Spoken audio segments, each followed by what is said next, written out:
Hello, Scouts. It's Mr. Kugler. And, some of my proudest moments were being on camping trips with Scouts when the Scouts would show to me something that I had never seen before, showed me a technique or a way of cooking that really intrigued me. And there was one such camp out several years back. It was either in January or February up here in Connecticut, up on Mohawk Mountain at the group campsite. And two of my scouts showed up with their rendition of a Cornish game hen dinner, cooked in foil. Very easy to do, especially in a dead of the winter cooking experience when washing dishes really isn't something you look forward to. So I'd like to take and go through this method that Christopher and Alex taught me more years ago than I care to remember. The star of the show is a Cornish game hen.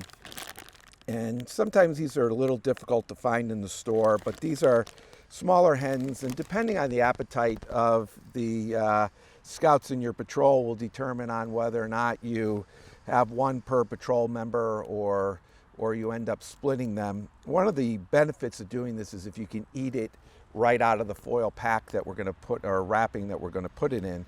And sometimes you can get smaller game hens. This is a little on the larger side. And it's as simple as stuffing the cavity, once you've removed all the innards, with some carrots that I've chopped up finely, and some potatoes that I've peeled and chopped up finely, some onion. I threw a clove of garlic in there because I love garlic, and who doesn't like a little bit of butter in with their vegetables?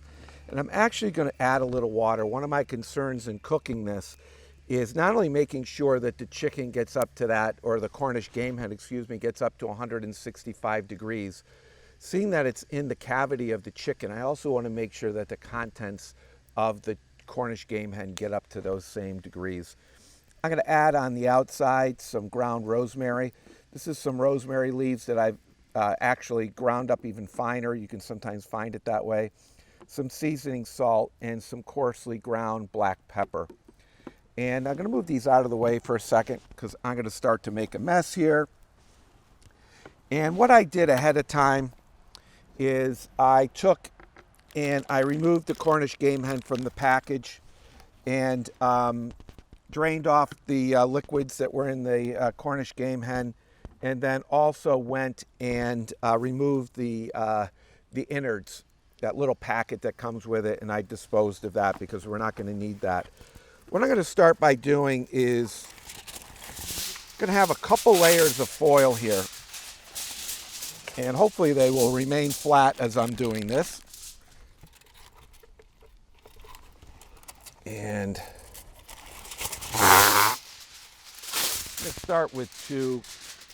I may regret this. Maybe what I'll do is wrap it around the edge of my tray here, keep it from coming up as we're filming here today. And then, I love these gloves. So I'm going to put on some of these gloves because I'm going to be handling the raw Cornish game hen or raw poultry.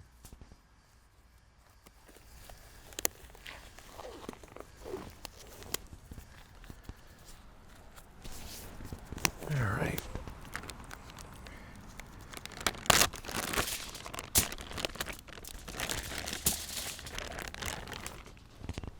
Behind me.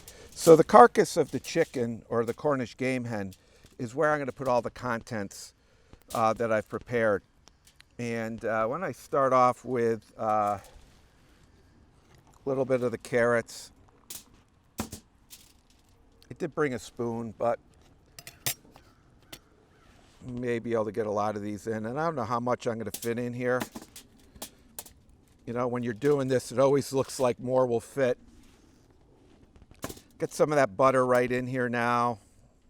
Stuff that down in there. The butter and the water that I'm going to add to this are going to really help with basically steaming the contents and the Cornish game hen as well. Now the carrots certainly I could have, and the carrots and the onions I could have prepared ahead of time. And I could have even prepared the potatoes. Now what I would have done with the potatoes is put it in a Ziploc bag with some water in it so they didn't brown and look less appetizing. This is going to be delicious. Might as well get the rest of the onion in there. And now I'm going to add some water. Just saturate. Say I got a couple tablespoons of water that I've added.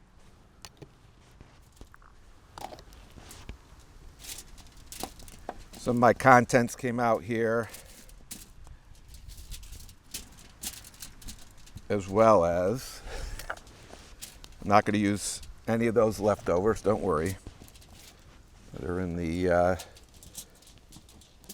hen juices there. Got a little bit of water in here, as you can imagine. So I'm just going to take and wrap, try to keep as much of that liquid in there as I can. Now I'm going to come in from a different direction with my foil. And I want to get a good couple layers of foil on this to protect the outside. But I don't want to go so crazy that I'm not able to go in and check it later on. So I'm going to just do 3 layers. This is one of those things where you want to have good quality foil. You don't want to have the thin stuff. I guess if that's all you have, just make sure you do a couple extra layers.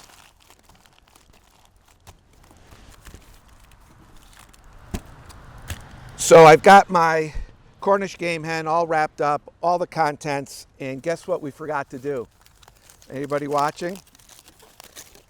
We forgot to put the seasonings on. So we're going back in.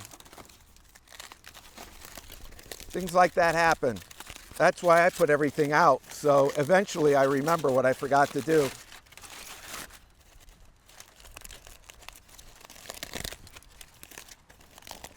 So I've got my Cornish game hen open there. Gonna put some of that cracked pepper on it. I'll wash off these containers when I'm done in the event that I got a little of the juice from the Cornish game hen on my hands. And then this ground rosemary. And we'll fold that back up again.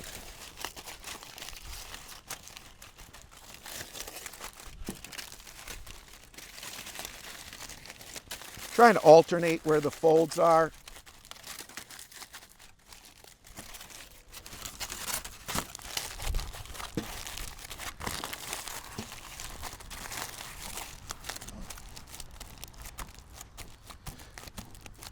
So here we go. So now it's time to put it on the fire. And what I'm going to do is I'll take my tongs here and just clear off some of the fire there. I don't want to put it on the flames. I just want to put it on a bed of coals. So in the middle there, I've got a bed of coals going. And I'll simply put it on the coals. It's nice and cool right now. So I could just take with my tongs and put it on there. And every 10 minutes or so, I'm going to flip and turn and move that around until that Cornish game hen and the contents is up to about 165 degrees. 10 minutes in, time to flip this over.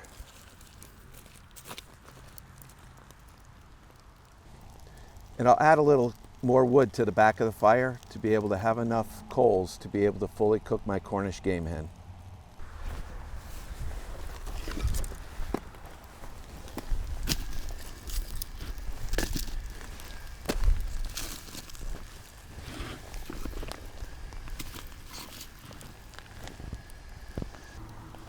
So Scouts, we're at the 1 hour mark. I've shown extreme patience and not overcome the urge to open this up and see what was going on, because I know it's going to take at least an hour. It's probably a good idea that we go in and check, see what the temps are, knowing that we may possibly have to put it back on. little inside scoop. About 20 minutes in, I think the hen was trying to get away. One of the little drumstick ends was poking through the foil. So it's good to, keep that foil handy. So if something like that happens, you could add another coat or two, which I did. I added 2 more coats of foil on this as I kept an eye on it, just to make sure that that foil was still intact as I went through and spun this every 10 minutes or so. So with my gloves, I'm going to pull this Cornish game hen off, put it right here. I've got a thermometer, and let's see what we got going.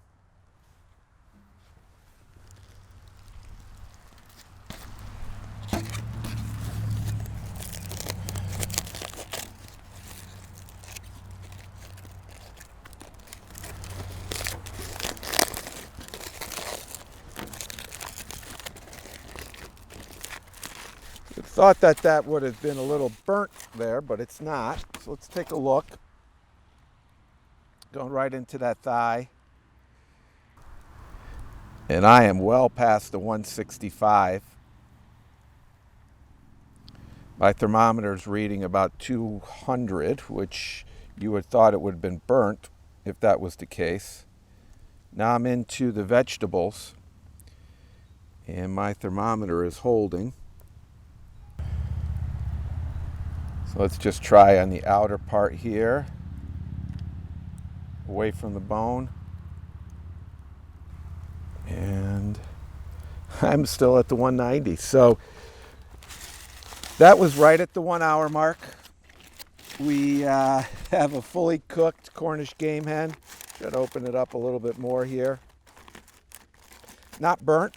You could see how you could very easily turn this into a plate and be able to eat off the foil and not make a mess.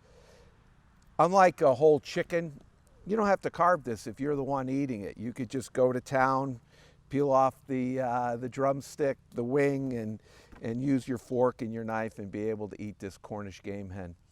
So here's another type of foil cooking that maybe you haven't thought of before. I certainly hadn't thought of it before my 2 younger scouts on that camping trip when that winter scene came in with this Cornish game hen. But think about what you could do with foil cooking and how you can up the game a little bit. Foil cooking doesn't just have to be ground beef and veggies. It certainly can be a seasoned nicely Cornish game hen that you could be eating out by the campfire. I hope you enjoyed this. I hope it made you think a little differently about your cooking experience, and I hope you expand your menu when you're out cooking with your patrol and your troop.